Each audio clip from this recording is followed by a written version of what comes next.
দেশের উত্তর পূর্বাঞ্চলের প্রধান নদ নদীর পানি কমতে শুরু করেছে। এতে নিম্নাঞ্চলের বন্যা পরিস্থিতির উন্নতি হচ্ছে। এদিকে উত্তরাঞ্চল ও পার্শ্ববর্তী উজানে আগামী ৪৮ ঘণ্টায় মাঝারি থেকে ভারী বৃষ্টিপাতের পূর্বাভাস রয়েছে। সুনামগঞ্জে দ্রুত কমছে নদ নদীর পানি। প্লাবিত এলাকাগুলোর অবস্থার উন্নতি হলেও ভোগান্তি বাড়ছে জনসাধারণের। প্রতিনিধিদের পাঠানো তথ্য ও ছবিতে ডেস্ক রিপোর্ট। আগামী ৭২ ঘণ্টায় দেশের উত্তর পূর্বাঞ্চলের বিভিন্ন নিম্নাঞ্চলের বন্যা পরিস্থিতির সার্বিক উন্নতির সম্ভাবনা রয়েছে। আগামী ২৪ ঘণ্টায় ব্রহ্মপুত্র যমুনা নদ নদীর পানি আরও কমবে। তবে আগামী ৭২ ঘণ্টা বাড়বে গঙ্গা পদ্মা নদীর পানি।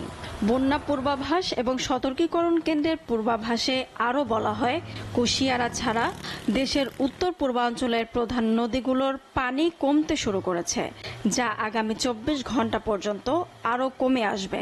এদিকে দেশের উত্তরাঞ্চল এবং পার্শ্ববর্তী উজানে আগামী ৪৮ ঘণ্টায় মাঝারি থেকে ভারী বৃষ্টিপাতের পূর্বাভাস রয়েছে।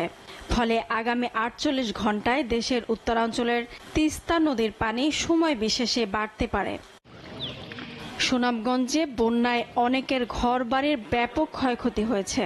গোলায় রাখা ধান, হাঁস মুরগির খামার, চাষকৃত মাছ বন্যার পানিতে ভেসে যাওয়ায় দিশেহারা হয়ে পড়ছেন অনেকে।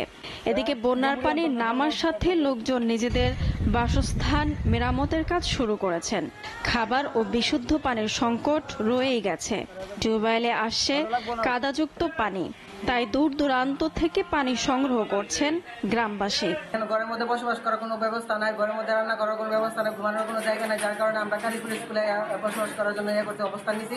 রাস্তা থাকি আর আসুদিন দিরা খান ও সিরামিরা দে মানছি দে এটা অনেক খাই। নদীর পানি কিছু কমছে, আমরা বাড়ি ঘরের পানি কমছে না। বাথরুমের সমস্যা আছে, পানির সমস্যা, আর প্রশাসন থেকে এখন আমরা কোনো কিছু পাইছি না। আগামী ২৪ ঘন্টার ভিতরে সুরমা নদীর পানি স্বাভাবিক লেভেলে চলে আসবে এবং যেসব এলাকাতে পানি অলরেডি প্রবেশ করেছে সেগুলোর পানি হয়তো একদিন সময় লাগতে পারে স্বাভাবিক অবস্থা ফিরে আসতে।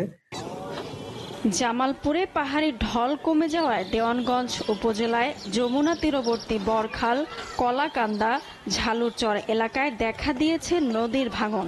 তবে পানি উন্নয়ন বোর্ড জানিয়েছে, নদী ভাঙন ঠেকাতে আগামী ২-১ দিনের মধ্যে জিও ব্যাগ ডাম্পিং করা হবে বলে জানিয়েছে।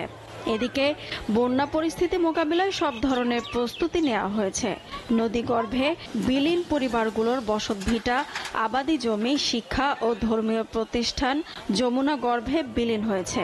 তাই যমুনা নদীর তীরে স্থায়ী বাঁধ নির্মাণের দাবি জানিয়েছে ভুক্তভোগীরা। SATV news desk.